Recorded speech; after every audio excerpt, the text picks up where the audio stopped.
எண்ணிக்கை அதிகாரம் 7. தலைவர்களின் படையல்கள்.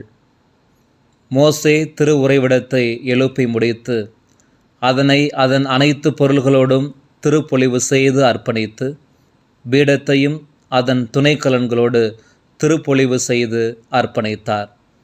அந்த நாளில் கணக்கிடப்பட்டோருக்கு மேற்பார்வையாளராயிருந்த இஸ்ரவேல் தலைவர்கள், அவர்கள் மூதாதையர் வீட்டு தலைவர்கள், குலத்தலைவர்கள் ஆகியோரின் காணிக்கைகள் கொணர்ந்தனர்.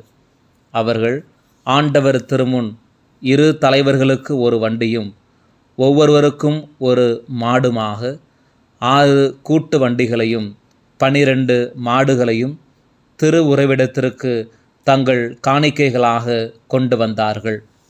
பின் ஆண்டவர் மோசேயிடம் கூறியது: சந்திப்பு கூடார பணியை செய்வதற்கு பயன்படும்படி இவற்றை பெற்றுக்கொள். ஒவ்வொருவரின் பணிக்கும் ஏற்ப இவற்றை லேவியரிடம் ஒப்படைப்பாய். அவ்வாறே மோசே வண்டிகளையும் மாடுகளையும் பெற்று லேவியரிடம் ஒப்படைத்தார். கெர்சோன் புதல்வருக்கு அவரவர் பணிக்கு ஏற்ப 2 வண்டிகளையும் 4 மாடுகளையும் கொடுத்தார். அவர் மெராரி புதல்வருக்கு அவர்கள் பணிக்கு ஏற்ப 4 வண்டிகளையும் 8 மாடுகளையும் கொடுத்தார். இவர்களது பணி குருவாகிய ஆரோனின் மகன் இத்தாமாரின் மேற்பார்வையில் இருந்தது. ஆனால் கோகாத்தின் புதல்வருக்கு அவர் ஒன்றும் கொடுக்கவில்லை. ஏனெனில் அவர்கள் தோளில் வைத்து சுமக்க வேண்டிய புனித பொருள்களை கவனிக்கும் பொறுப்பில் இருந்தார்கள். இன்னும் பலிபீடம் திருப்பொழிவு செய்யப்பட்ட நாளில் அதன் அர்ப்பணத்துக்காகவும் தலைவர்கள் காணிக்கைகள் கொண்டு வந்து பலிபீடத்தின் முன் வைத்தார்கள். ஆண்டவர் மோசேயிடம், நாளுக்கு ஒருவராக தலைவர்கள் தங்கள் காணிக்கைகளை பலிபீட அர்ப்பணத்திற்காக கொண்டு வரட்டும் என்றார். முதல் நாளில் தம் காணிக்கையை கொண்டு வந்தவர் நகசோன். இவர் யூதா குலத்து அம்மினதாபின் மகன். அவருடைய காணிக்கைகள் பின்வருமாறு: தூயக செக்கேலின்படி 1.5 கிலோகிராம் நிறையுடைய வெள்ளி தட்டு 1, 800 கிராம் நிறையுடைய வெள்ளி கலம் 1. உணவு படையலுக்காக இவற்றில் நிறைய எண்ணெயில் பிசைந்த மிருதுவான மாவு இருந்தது. 115 கிராம் நிறையுடைய பொன் பாத்திரம் 1, அது நிறைய தூபம் இருந்தது. இளங்காளை 1, ஆட்டுக்கிடாய் 1, 1 வயது செம்மறி கிடாய் 1 ஆகிய இவை எரிபலிக்குரியவை. பாவம்போக்கும் பலிக்காக வெள்ளாட்டுக்கிடாய் 1, நல்லுறவு பலி செலுத்துவதற்காக மாடுகள் 2, ஆட்டுக்கிடாய்கள் 5, வெள்ளாட்டுக்கிடாய்கள் 5, 1 வயது செம்மறி கிடாய்கள் 5 ஆகிய இவை அம்மினதாபின் மகன் நகசோனின் காணிக்கைகள் ஆகும். 2ஆம் நாளில் காணிக்கை கொண்டு வந்தவர் இசக்கார் தலைவரான சூவாரின் மகன் நெத்தனியேல். அவர் கொண்டு வந்த காணிக்கைகள் பின்வருமாறு: தூயக செக்கேலின்படி 1.5 கிலோகிராம் நிறையுடைய வெள்ளி தட்டு 1, 800 கிராம் நிறையுடைய வெள்ளி கலம் 1. உணவு படையலுக்காக அவை நிறைய எண்ணெயில் பிசைந்த மிருதுவான மாவு இருந்தது. 115 கிராம் நிறையுடைய பொன் பாத்திரம் 1, அது நிறைய தூபம் இருந்தது. இளங்காளை 1, ஆட்டுக்கிடாய் 1, 1 வயது செம்மறிக்கிடாய் 1 இவை எரிபலிக்குரியவை. பாவம் போக்கும் பலிக்காக வெள்ளாட்டுக்கிடாய் 1, நல்லுறவு பலி செலுத்துவதற்காக மாடுகள் 2, ஆட்டுக்கிடாய்கள் 5, வெள்ளாட்டுக்கிடாய்கள் 5, 1 வயது செம்மறிக்கிடாய்கள் 5 ஆகிய இவை சூவாரின் மகன் நெத்தலியேலின் காணிக்கைகள் ஆகும். 3ஆம் நாளில் காணிக்கை கொண்டு வந்தவர் செபுலோன் மக்கள் தலைவரான கேலோனின் மகன் எலியாபு ஆவார். அவருடைய காணிக்கைகள் பின்வருமாறு: தூயக செக்கேலின்படி 1.5 கிலோகிராம் நிறையுடைய வெள்ளி தட்டு 1, 800 கிராம் நிறையுடைய வெள்ளி கலம் 1. உணவு படையலுக்காக அவை நிறைய எண்ணெயில் பிசைந்த மெல்லிய மாவு இருந்தது. 115 கிராம் நிறையுடைய பொன் பாத்திரம் 1, அது நிறைய தூபம் இருந்தது. இளங்காளை ஒன்று, ஆட்டுக்கிடாய் ஒன்று, ஒரு வயது செம்மறிக்கிடாய் ஒன்று. இவை எரிபலிக்குரியவை. பாவம் போக்கும் பலிக்காக வெள்ளாட்டுக்கிடாய் ஒன்று, நள்ளிரவு பலி செலுத்துவதற்காக மாடுகள் 2, ஆட்டுக்கிடாய்கள் 5, வெள்ளாட்டுக்கிடாய்கள் 5, ஒரு வயது செம்மறிக்கிடாய்கள் 5. இவையே கேலோனின் மகன் எலியாவின் காணிக்கைகள் ஆகும். 4ஆம் நாளில் காணிக்கை கொண்டு வந்தவர் ரூபன் மக்களின் தலைவர் எலித்சூர் ஆவார். இவர் செதேயூரின் மகன். அவருடைய காணிக்கைகள் பின்வருமாறு: தூயக செக்கேலின்படி 1½ கிலோகிராம் நிறையுடைய வெள்ளி தட்டு ஒன்று, 800 கிராம் நிறையுடைய வெள்ளி கலம் ஒன்று, உணவு படையலுக்காக அவை நிறைய எண்ணெயில் பிசைந்த மிருதுவான மாவு இருந்தது. 115 கிராம் நிறையுடைய பொன் பாத்திரம் ஒன்று, அது நிறைய தூபம் இருந்தது. இளங்காளை ஒன்று, ஆட்டுக்கிடாய் ஒன்று, ஒரு வயது செம்மறிக்கிடாய் ஒன்று. இவை எரிபலிக்குரியவை. பாவம் போக்கும் பலிக்காக வெள்ளாட்டுக்கிடாய் ஒன்று, நள்ளிரவு பலி செலுத்துவதற்காக மாடுகள் 2, ஆட்டுக்கிடாய்கள் 5, வெள்ளாட்டுக்கிடாய்கள் 5, ஒரு வயது செம்மறிக்கிடாய்கள் 5. இவையே செதேயூரின் புதல்வன் எலித்சூரின் காணிக்கைகள் ஆகும். 5ஆம் நாளில் காணிக்கைகள் கொண்டு வந்தவர் சிமியோன் மக்களின் தலைவர் செலுமியேல் ஆவார். இவர் சுரிசத்தாயின் மகன். இவருடைய காணிக்கைகள் பின்வருமாறு: தூயக செக்கேலின்படி 1½ கிலோகிராம் நிறையுடைய வெள்ளி தட்டு ஒன்று, 800 கிராம் நிறையுடைய வெள்ளி கலம் ஒன்று, உணவு படையலுக்காக அவை நிறைய எண்ணெயில் பிசைந்த மிருதுவான மாவு இருந்தது. 115 கிராம் நிறையுடைய பொன் பாத்திரம் ஒன்று, அது நிறைய தூபம் இருந்தது. இளங்காளை ஒன்று, ஆட்டுக்கிடாய் ஒன்று, ஒரு வயது செம்மறிக்கிடாய் ஒன்று. இவை எரிபலிக்குரியவை. பாவம் போக்கும் பலிக்காக வெள்ளாட்டுக்கிடாய் ஒன்று, நள்ளிரவு பலி செலுத்துவதற்காக மாடுகள் 2, ஆட்டுக்கிடாய்கள் 5, வெள்ளாட்டுக்கிடாய்கள் 5, ஒரு வயது செம்மறிக்கிடாய்கள் 5. இவையே சுரிசத்தாயின் புதல்வன் செலுமியேலின் காணிக்கைகள் ஆகும். 6ஆம் நாளில் காணிக்கைகள் கொண்டு வந்தவர் காத்து மக்களின் தலைவர் எல்யாசாபு ஆவார். இவர் தெகுவேலின் மகன். அவருடைய காணிக்கைகள் பின்வருமாறு: தூயக செக்கேலின்படி 1½ கிலோகிராம் நிறையுடைய வெள்ளி தட்டு ஒன்று, 800 கிராம் நிறையுடைய வெள்ளி கலம் ஒன்று, உணவு படையலுக்காக அவை நிறைய எண்ணெயில் பிசைந்த மிருதுவான மாவு இருந்தது. 115 கிராம் நிறையுடைய பொன் பாத்திரம் ஒன்று, அது நிறைய தூபம் இருந்தது. இளங்காளை ஒன்று, ஆட்டுக்கிடாய் ஒன்று, ஒரு வயது செம்மறிக்கிடாய் ஒன்று. இவை எரிபலிக்குரியவை. பாவம் போக்கும் பலிக்காக வெள்ளாட்டுக்கிடாய் ஒன்று, நள்ளிரவு பலி செலுத்துவதற்காக மாடுகள் 2, ஆட்டுக்கிடாய்கள் 5, வெள்ளாட்டுக்கிடாய்கள் 5, ஒரு வயது செம்மறிக்கிடாய்கள் 5. இவையே தெகுவேலின் புதல்வன் எல்யாசாபின் காணிக்கைகள் ஆகும். 7ஆம் நாளில் காணிக்கைகள் கொண்டு வந்தவர் எப்ராயிம் மக்களின் தலைவர் எலிசாமா ஆவார். இவர் அம்மியூதின் மகன். அவருடைய காணிக்கைகள் பின்வருமாறு: தூயக செக்கேலின்படி 1½ கிலோகிராம் நிறையுடைய வெள்ளி தட்டு ஒன்று, 800 கிராம் நிறையுடைய வெள்ளி கலம் ஒன்று, அவை நிறைய உணவு படையலுக்காக எண்ணெயில் பிசைந்த மிருதுவான மாவு இருந்தது. 115 கிராம் நிறையுடைய பொன் பாத்திரம் ஒன்று, அது நிறைய தூபம் இருந்தது. இளங்காளை ஒன்று, ஆட்டுக்கிடாய் ஒன்று, ஒரு வயது செம்மறிக்கிடாய் ஒன்று. இவை எரிபலிக்குரியவை. பாவம் போக்கும் பலிக்காக வெள்ளாட்டுக்கிடாய் ஒன்று, நள்ளிரவு பலி செலுத்துவதற்காக மாடுகள் 2, ஆட்டுக்கிடாய்கள் 5, வெள்ளாட்டுக்கிடாய்கள் 5, ஒரு வயது செம்மறிக்கிடாய்கள் 5. இவையே அம்மியூதின் புதல்வன் எலிசாமாவின் காணிக்கைகள் ஆகும். 8ஆம் நாளில் காணிக்கைகள் கொண்டு வந்தவர் மனாசே மக்களின் தலைவர் கமாலியேல் ஆவார். இவர் பெதாசூரின் மகன். அவருடைய காணிக்கைகள் பின்வருமாறு: தூயக செக்கேலின்படி 1½ கிலோகிராம் நிறையுடைய வெள்ளி தட்டு ஒன்று, 800 கிராம் நிறையுடைய வெள்ளி கலம் ஒன்று, உணவு படையலுக்காக அவை நிறைய எண்ணெயில் பிசைந்த மிருதுவான மாவு இருந்தது. 115 கிராம் நிறையுடைய பொன் பாத்திரம் ஒன்று, அதில் நிறைய தூபம் இருந்தது. இளங்காளை ஒன்று, ஆட்டுக்கிடாய் ஒன்று, ஒரு வயது செம்மறிக்கிடாய் ஒன்று. இவை எரிபலிக்குரியவை. பாவம் போக்கும் பலிக்காக வெள்ளாட்டுக்கிடாய் 1, நல்லுறவு பலி செலுத்துவதற்காக மாடுகள் 2, ஆட்டுக்கிடாய்கள் 5, வெள்ளாட்டுக்கிடாய்கள் 5, 1 வயது செம்மறிக்கிடாய்கள் 5.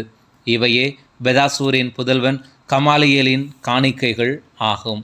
9ஆம் நாளில் காணிக்கைகள் கொண்டு வந்தவர் பென்யமீன் மக்களின் தலைவர் அபித்தான் ஆவார்.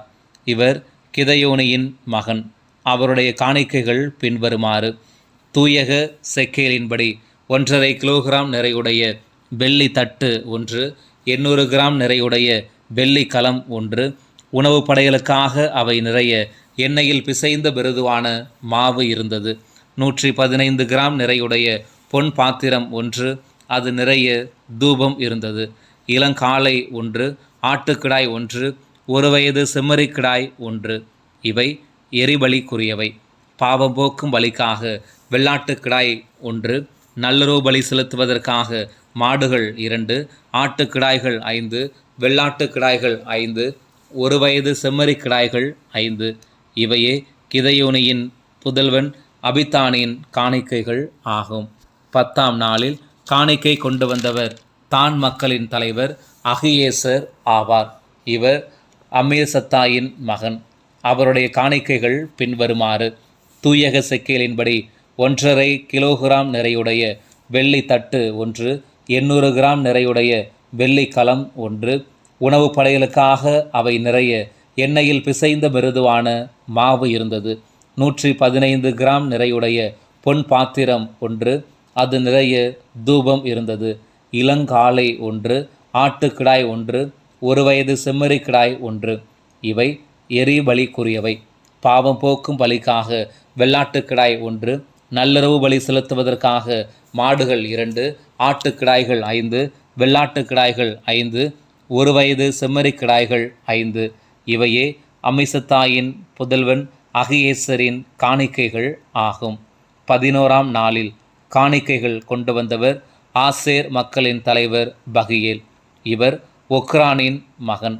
அவருடைய காணிக்கைகள் பின்வருமாறு: தூயக செக்கேலின்படி 1.5 கிலோகிராம் நிறையுடைய வெள்ளி தட்டு 1, 800 கிராம் நிறையுடைய வெள்ளி கலம் 1, உணவு படைகளுக்காக அவை நிறைய எண்ணெயில் பிசைந்த மிருதுவான மாவு இருந்தது.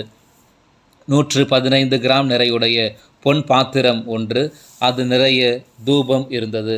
இளங்காளை 1, ஆட்டுக்கிடாய் 1, 1 வயது செம்மறிக்கிடாய் 1. இவை எரிபலிக்குரியவை. பாவம் போக்கும் பலிக்காக வெள்ளாட்டுக்கிடாய் 1, நல்லுறவு பலி செலுத்துவதற்காக மாடுகள் 2, ஆட்டுக்கிடாய்கள் 5, வெள்ளாட்டுக்கிடாய்கள் 5, 1 வயது செம்மறிக்கிடாய்கள் 5. இவையே ஒக்ரானின் மகன் பகியேலின் காணிக்கைகள் ஆகும்.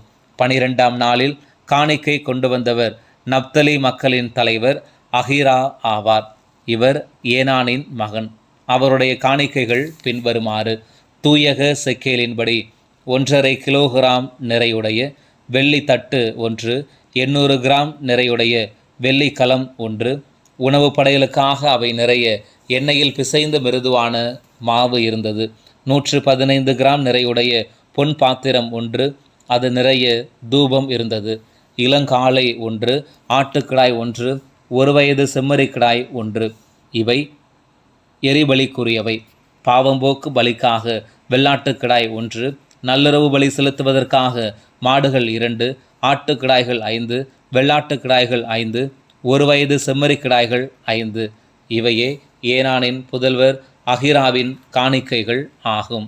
பலிபீடம் திருப்பொழிவு செய்யப்பட்ட நாளில் இஸ்ரேலர் தலைவர்களிடமிருந்து வந்த அதற்கான அர்ப்பண காணிக்கைகள் இவையே: வெள்ளி தட்டுகள் 12, வெள்ளி கலங்கள் 12, பொன் பாத்திரங்கள் 12, தூயக செக்கேலின்படி வெள்ளி தட்டின் நிறை 1.5 கிலோகிராம், வெள்ளி கலத்தின் நிறை 800 கிராம் ஆக தூயக செக்கேலின்படி அனைத்து வெள்ளி பாத்திரங்களின் நிறை 27 கிலோ 600 கிராம். தூபம் நிறைந்திருந்த பொன் பாத்திரங்கள் 12, தூயக செக்கேலின்படி ஒவ்வொன்றின் நிறை 115 கிராம் ஆக பொன் பாத்திரங்கள் அனைத்தின் நிறை 1 கிலோ 380 கிராம். எரிபலிக்கான மொத்த கால்நடைகள் ஆவன: காளைகள் 12, ஆட்டுக்கிடாய்கள் 12, ஒரு வயது செம்மறி கிடாய்கள் 12, இவற்றின் உணவு படையல்களும் இவற்றுடன் சேரும். பாவம் போக்கும் பலிக்காக வெள்ளாட்டு கிடாய்கள் 12, நள்ளிரவு பலி செலுத்துவதற்கான மொத்த கால்நடைகளாவன: காளைகள் 24, ஆட்டுக்கிடாய்கள் 60, வெள்ளாட்டு கிடாய்கள் 60, ஒரு வயது செம்மறி கிடாய்கள் 60. பலிபீடம் திருப்பொழிவு செய்யப்பட்ட பின் அதன் அர்ப்பண காணிக்கைகள் இவையே. ஆண்டவருடன் பேசும்படி மோசே சந்திப்பு கூடாரத்தினுள் சென்றார். இரு கெருபுகளுக்கிடையே உடன்படிக்கை பேழையின் மேலிருந்த இரக்கத்தின் அரியணையிலிருந்து பேசிய குரலை அவர் கேட்டார். ஆண்டவர் அவருடன் பேசினார். எண்ணிக்கை அதிகாரம் 8. விளக்குகள் வைத்தல். ஆண்டவர் மோசேயிடம் கூறியது: நீ ஆரோனிடம் சொல்ல வேண்டியது: நீ விளக்குகளை ஏற்றும்போது 7 அகல்களும் விளக்கு தண்டுகளுக்கு முன்பக்கம் ஒளி தர வேண்டும். ஆரோன் அப்படியே செய்தார். ஆண்டவர் மோசேக்கு கட்டளையிட்டபடி விளக்கு தண்டுக்கு முன்பக்கம் ஒளி தரும்படி அதன் அகல்களை ஏற்றினார். விளக்கு தண்டின் வேலைப்பாடு பின்வருமாறு: அது பொன் அடிப்பு வேலையால் செய்யப்பட்டிருந்தது. அதன் பாதம் முதல் மலர் வடிவங்கள் வரை அடிப்பு வேலையால் செய்யப்பட்டிருந்தது. ஆண்டவர் மோசேக்கு காட்டிய வடிவமைப்பின்படியே அவர் விளக்கு தண்டை செய்தார். லேவியரின் தூய்மையாக்கமும் அர்ப்பணமும். ஆண்டவர் மோசேயிடம் கூறியது: இஸ்ரேல் மக்களிடமிருந்து லேவியரை பிரித்தெடுத்து அவர்களை தூய்மைப்படுத்து. அவர்களை தூய்மைப்படுத்த நீ செய்ய வேண்டியது: பாவம் போக்கும் பலியின் நீரை அவர்கள் மேல் தெளிப்பாய். அவர்கள் உடல் முழுவதையும் சிரைத்து தங்கள் துணிகளை துவைத்து தங்களை தூய்மைப்படுத்தி கொள்ளட்டும். அதன்பின் அவர்கள் இளங்காளை ஒன்றையும் எண்ணெயில் பிசைந்த மிருதுவான மாவான அதன் உணவு படையலையும் எடுத்து கொள்ளட்டும். நீயோ பாவம் போக்கும் பலிக்கென வேறோர் இளங்காளையை எடுத்துக்கொள். இஸ்ரேல் மக்கள் கூட்டமைப்பு முழுவதையும் ஒன்று திரட்டு. சந்திப்பு கூடாரத்தின் முன் லேவியரை அழைத்து வந்து நிறுத்து. நீ லேவியரை ஆண்டவர் திருமுன் நிறுத்தும்போது இஸ்ரேல் மக்கள் தங்கள் கைகளை லேவியர் மேல் வைப்பார்கள். பின் ஆரோன் லேவியரை இஸ்ரேல் மக்களிடமிருந்து வரும் ஆரத்தி பலியாக ஆண்டவர் திருமுன் அர்ப்பணிப்பான். அதனால் ஆண்டவர் பணியை செய்ய மக்கள் சார்பில் இவர்கள் இருப்பார்கள். அதன்பின் லேவியர் தங்கள் கைகளை காளைகளின் தலைகள் மேல் வைப்பர். லேவியருக்கு கரை நீக்கம் செய்யும்படி நீ ஒன்றை பாவம் போக்கும் பலியாகவும் மற்றொன்றை ஆண்டவருக்கு எரிபலியாகவும் செலுத்துவாய். மேலும் நீ ஆரோனுக்கும் அவனுடைய புதல்வருக்கும் முன்பாக லேவியரை நிற்கச் செய்து ஆரத்தி பலியாக அவர்களை ஆண்டவருக்கு அர்ப்பணம் செய். இவ்வாறு நீ இஸ்ரேல் மக்களிடமிருந்து லேவியரை பிரித்தெடுக்க வேண்டும். லேவியர் எனக்கே உரியவர் ஆவர். நீ அவர்களை தூய்மைப்படுத்தி ஆரத்தி பலியாக அர்ப்பணித்த பின் சந்திப்பு கூடாரத்தில் பணி செய்ய அவர்கள் உள்ளே போவார்கள். இஸ்ரேல் மக்களிடமிருந்து அவர்கள் முற்றிலும் எனக்கு அளிக்கப்பட்டிருக்கிறார்கள். இஸ்ரேல் மக்களில் கருப்பையை திறந்து பிறக்கும் தலைப்பேறு அனைத்திற்கும் ஈடாக அவர்களை நான் எனக்கென உரிமையாக்கி கொண்டேன். ஏனெனில் இஸ்ரேல் மக்களிடையே மனிதரிலும் கால்நடைகளிலும் தலைப்பேர் அனைத்தும் என்னுடையவையே. எகிப்து நாட்டில் நான் தலைப்பேர் அனைத்தையும் சாகடித்த நாளில் அவர்களை நான் எனக்கென அர்ப்பணித்து கொண்டேன். இஸ்ரேல் மக்களில் தலைப்பேறு அனைத்துக்கும் ஈடாக லேவியரை நான் உரிமையாக்கி கொண்டேன். இஸ்ரேல் மக்களுள் லேவியரை நான் ஆரோனிடமும் அவனுடைய புதல்வரிடமும் கொடையாக அளித்து விட்டேன். இஸ்ரேல் மக்களுக்காக அவர்கள் சந்திப்பு கூடாரத்தில் பணி செய்வார்கள். இஸ்ரேல் மக்களுக்காக கரைநீக்க பலியையும் செலுத்துவார்கள். இதனால் இஸ்ரேல் மக்கள் தூயகத்தை அடுத்து வர வேண்டியிருந்தாலும் அவர்களுக்கு தீங்கு ஏதும் நேரிடாது. மோசேயும் ஆரோனும் இஸ்ரேல் மக்கள் கூட்டமைப்பினர் அனைவரும் லேவியருக்கு இவ்வாறே செய்தனர். லேவியரை பற்றி ஆண்டவர் மோசேக்கு கட்டளையிட்டபடி எல்லாம் இஸ்ரேல் மக்கள் அவர்களுக்கு செய்தார்கள். லேவியர் பாவத்திலிருந்து தங்களை தூய்மைப்படுத்தி கொண்டனர். தங்கள் துணிகளை துவைத்தனர். ஆரோன் அவர்களை ஆராத்தி பலியாக ஆண்டவர் திருமுன் அர்ப்பணித்தார்.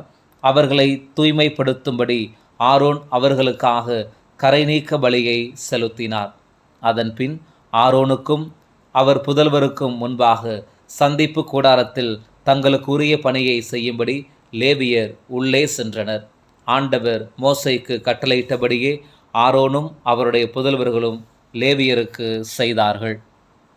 மேலும் ஆண்டவர் மோசேயிடம் லேவியர் பற்றி கூறியது: 25 வயதும் அதற்கு மேலும் ஆனோர் சந்திப்பு கூடார வேலையின் பணிகளை செய்ய செல்வர். 50 வயதுக்கும் மேலானோர் வேலையின் பணிகளிலிருந்து விலகிக் கொள்ள வேண்டும். அதன்பின் பணி ஏதும் கிடையாது. ஆனால் அவர்கள் சந்திப்பு கூடாரத்தில் தங்கள் சகோதரரின் பணிக்கு துணை நிற்பார்கள். தாங்களாக ஏதும் செய்யலாகாது. லேவியர் பணிகளை நீ இவ்வாறு ஒழுங்குபடுத்துவாய். எண்ணிக்கை அதிகாரம் 9. 2ஆம் பாஸ்கா. எகிப்து நாட்டிலிருந்து அவர்கள் வெளியேறி வந்த 2ஆம் ஆண்டு முதல் மாதம் சீனாய் பாலை நிலத்தில் ஆண்டவர் மோசேயோடு பேசினார். அவர் கூறியதாவது: இஸ்ரேல் மக்கள் குறிக்கப்பட்ட காலத்தில் பாஸ்காவை கொண்டாடட்டும். இம்மாதம் 14ஆம் நாள் அந்தி மாலை பொழுதில் குறிக்கப்பட்ட நேரத்தில் நீங்கள் அதை கொண்டாடுவீர்கள். அதன் எல்லா விதிமுறைகளின்படியும் எல்லா ஒழுங்குகளின்படியும் நீங்கள் அதை கொண்டாட வேண்டும். அவ்வாறே பாஸ்காவை கொண்டாடும்படி மோசே இஸ்ரேல் மக்களிடம் கூறினார். அவர்கள் முதல் மாதம் 14ஆம் நாள் அந்தி மாலை பொழுதில் சீனாய் பாலை நிலத்தில் பாஸ்காவை கொண்டாடினார்கள். ஆண்டவர் மோசேக்கு கட்டளையிட்டபடி எல்லாம் இஸ்ரேல் மக்கள் செய்தார்கள். பிணம் ஒன்றை தொட்டு தீட்டுப்பட்டதை முன்னிட்டு சிலர் அந்நாளில் பாஸ்காவை கொண்டாட முடியவில்லை. அவர்கள் அந்நாளில் மோசேயிடமும் ஆரோனிடமும் வந்தார்கள். அந்த ஆள்கள் மோசேயிடம், பிணத்தை தொட்டதால் நாங்கள் தீட்டுப்பட்டிருக்கிறோம். ஆண்டவருக்கான காணிக்கையை குறித்த காலத்தில் செலுத்த இஸ்ரேல் மக்களிடையே நாங்கள் மட்டும் ஏன் விலக்கப்பட வேண்டும் என்று கேட்டார்கள். அவர் அவர்களிடம், உங்களை பற்றி ஆண்டவரிடம் கட்டளை என்னவென்று நான் கேட்டறியும் வரை பொறுத்திருங்கள் என்றார். ஆண்டவர் மோசேயிடம் கூறியது: இஸ்ரேல் மக்களிடம் சொல், உங்களிலும் உங்களுக்கு பின்வரும் தலைமுறைகளிலும் எவரொருவர் பிணத்தை தொட்டதால் தீட்டுப்பட்டிருந்தாலும் நெடும் பயணத்தை மேற்கொண்டிருந்தாலும் அவரும் ஆண்டவருக்கு பாஸ்காவை கொண்டாட வேண்டும். 2ஆம் மாதம் 14ஆம் நாள் அந்தி மாலை பொழுதிலேயே அவர்கள் கொண்டாட வேண்டும். அவர்கள் புளிப்பற்ற அப்பத்தோடும் கசப்பான கீரைகளோடும் அதை உண்பார்கள். அவர்கள் காலை வரை எதையும் மீதி வைக்கவோ அதன் எலும்பு எதையும் முறிக்கவோ கூடாது. எல்லா விதிமுறைகளின்படியும் அவர்கள் பாஸ்காவை கொண்டாட வேண்டும். ஆனால் ஒருவன் தீட்டுப்படாதிருந்தும் பயணத்தில் ஈடுபடாதிருந்தும் பாஸ்காவை கொண்டாடாமல் ஒதுங்கியிருந்தால் அவன் தன் மக்களிலிருந்து விலக்கப்படுவான். ஏனெனில் அவன் ஆண்டவருக்கு உரிய காணிக்கையை குறித்த காலத்தில் செலுத்தவில்லை. அந்த ஆள் தன் பாவ பழியை சுமப்பான். உங்களோடு தங்கியிருக்கும் வேற்றினத்தவன் ஒருவன் ஆண்டவருக்கு பாஸ்காவை கொண்டாட விரும்பினால் பாஸ்காவின் விதிமுறைகள் ஒழுங்குகளுக்கு ஏற்ப அவன் செய்ய வேண்டும். வேற்று நாட்டவனுக்கும் சொந்த நாட்டவனுக்கும் இருக்க வேண்டியது ஒரே விதிமுறையே. நெருப்பு மேகம். திரு உறைவிடம் எழுப்பப்பட்ட நாளில் மேகம் திரு உறைவிடத்தை, அதாவது உடன்படிக்கை கூடாரத்தை மூடியது. அம்மேகம் திரு உறைவிடத்தின் மேல் மாலை முதல் காலை வரை நெருப்பு மயமாய் இருந்தது. இது தொடர்ந்து நிகழ்ந்தது. மேகம் மூடியது, இரவில் நெருப்பு மயமாய் இருந்தது.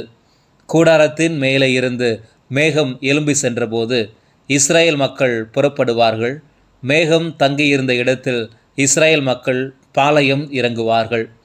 ஆண்டவர் கட்டளைப்படியே இஸ்ரேல் மக்கள் புறப்பட்டார்கள். ஆண்டவர் கட்டளைப்படியே அவர்கள் பாளையம் இறங்கினார்கள். மேகம் திருவுறைவிடத்தின் மேல் தங்கியிருந்த நாளெல்லாம் அவர்களும் பாளையத்தில் தங்கியிருந்தார்கள். மேகம் திருவுறைவிடத்தின் மேல் பல நாள்கள் தொடர்ந்திருந்தபோது கூட இஸ்ரேல் மக்கள் ஆண்டவரது வார்த்தையை கடைபிடித்தார்கள். அவர்கள் புறப்படவில்லை. சில வேளைகளில் மேகம் திருவுறைவிடத்தின் மேல் சில நாட்களே தங்கியிருந்தது. ஆண்டவருடைய கட்டளைப்படி அவர்கள் பாளையத்தில் தங்கியிருந்தார்கள். பின் ஆண்டவரது கட்டளைப்படி அவர்கள் புறப்பட்டார்கள். சில நேரங்களில் மேகம் மாலை முதல் காலை வரை தங்கியிருந்தது. காலையில் மேகம் எழும்பி சென்றதும் அவர்கள் புறப்பட்டார்கள்.